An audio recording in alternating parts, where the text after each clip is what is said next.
Assalamualaikum warahmatullahi wabarakatuh. Saya Bella Dinda, NIM A1A3190068, Prodi Pendidikan Pancasila dan Kewarganegaraan, Fakultas Keguruan dan Ilmu Pendidikan Universitas Jambi. Video ini dibuat untuk memenuhi tugas akhir dari mata kuliah Hukum dan Hak Asasi Manusia dengan materi pada bab 18, yaitu muatan hukum hak asasi manusia dalam peraturan perundang-undangan yang diampu oleh Bapak Budi Ardianto SHMH. Langsung saja, silakan simak video berikut ini. Baik, di sini yang akan kita bahas pertama kali yaitu tentang hak asasi manusia. HAM yang melekat pada diri manusia itu mempunyai berbagai hak-hak dasar yang meliputi yang pertama, hak asasi pribadi. Hak ini memuat kebebasan menyatakan pendapat, memeluk agama, serta bergerak. Yang kedua yaitu hak asasi ekonomi, yaitu hak untuk memiliki sesuatu, membeli dan menjual serta memanfaatkannya. Yang ketiga yaitu hak asasi untuk mendapatkan perlakuan yang sama di mata hukum dan pemerintah.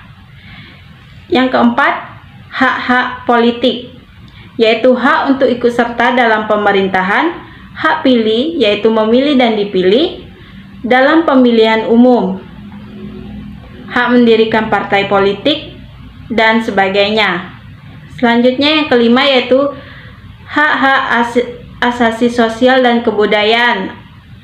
Misalnya hak untuk memilih pendidikan, mengembangkan kebudayaan, dan sebagainya.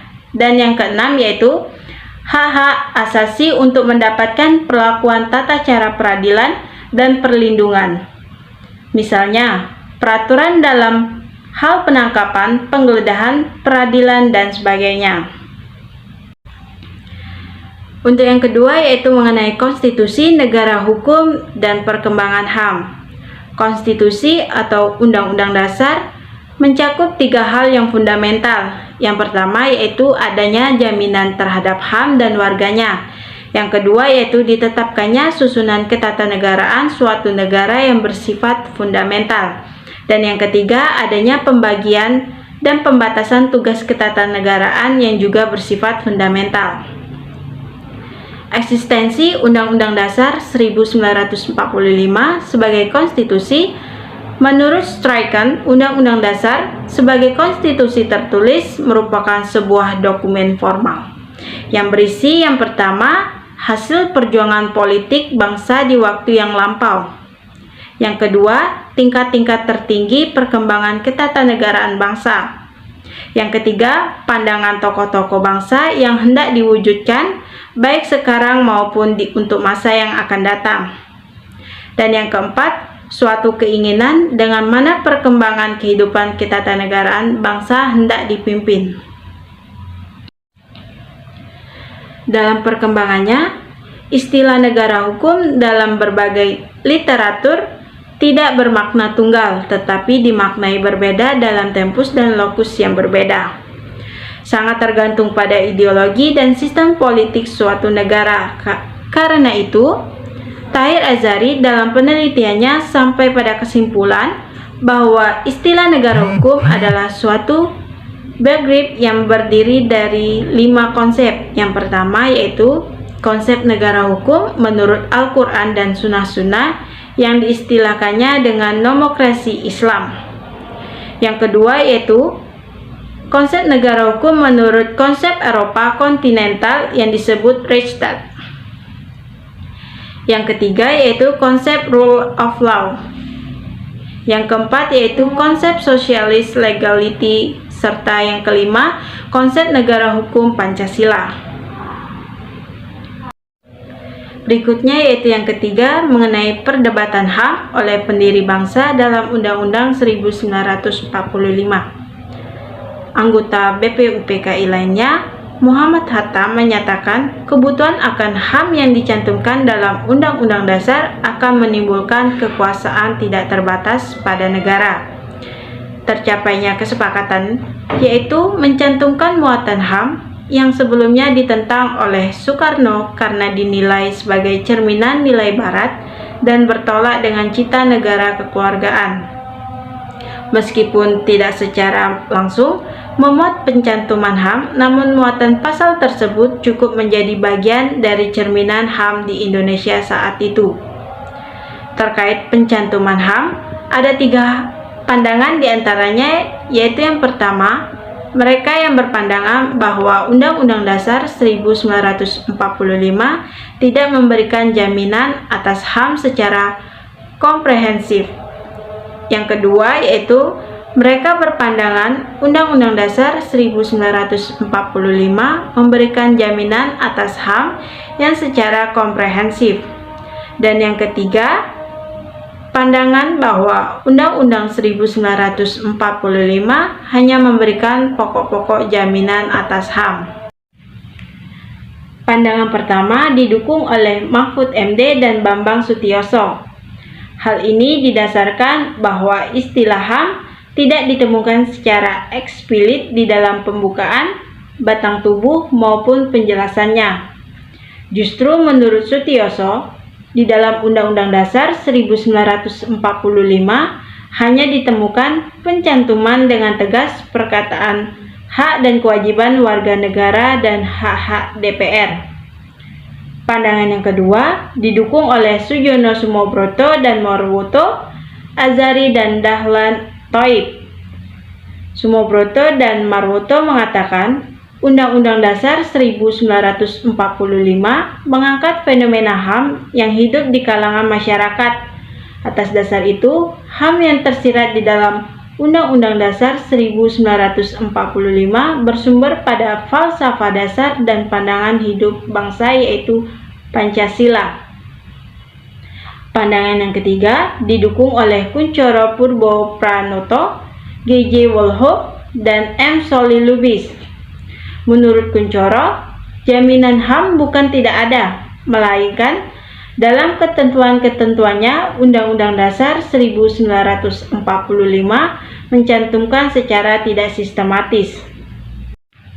Selanjutnya, materi yang keempat yaitu mengenai euforia pengakuan HAM dalam Konstitusi RIS 1949 dan Undang-Undang Dasar Sementara 1950.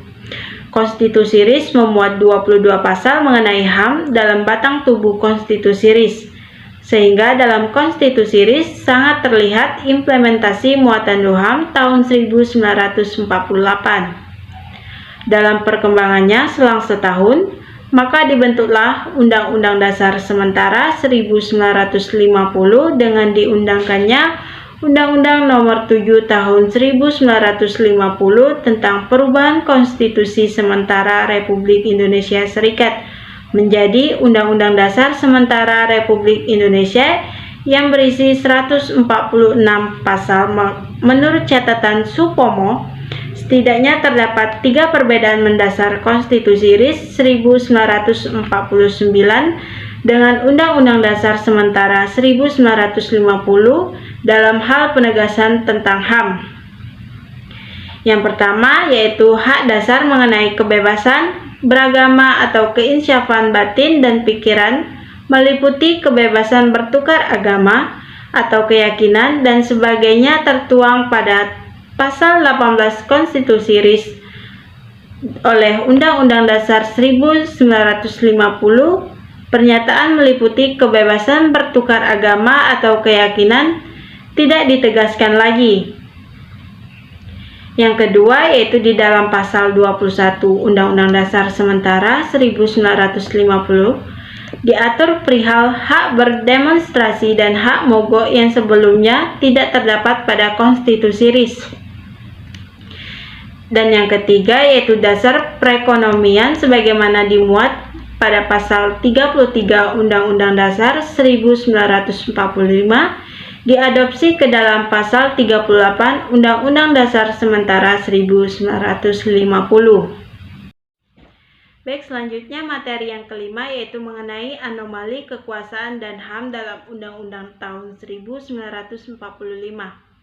Dalam praktik bernegara, terlaksananya HAM secara baik dan bertanggung jawab sangat bergantung kepada political will, political commitment, dan political action dari pelanggaran negara. Namun, keadaan ini berlanjut dengan pengekangan hingga pelanggaran hak asasi manusia, yang secara umum dikelompokkan menjadi dua bentuk, yaitu yang pertama, pengekangan kebebasan berserikat, berkumpul, dan mengeluarkan pendapat. Yang kedua, yaitu penghilangan dan pembunuhan sejumlah orang tanpa dasar hukum. Dalam hal ini banyak ditandai banyaknya pelanggaran diantaranya, yaitu yang pertama, kasus Trisakti dan Semanggi pada Mei 1998 dan November 1997.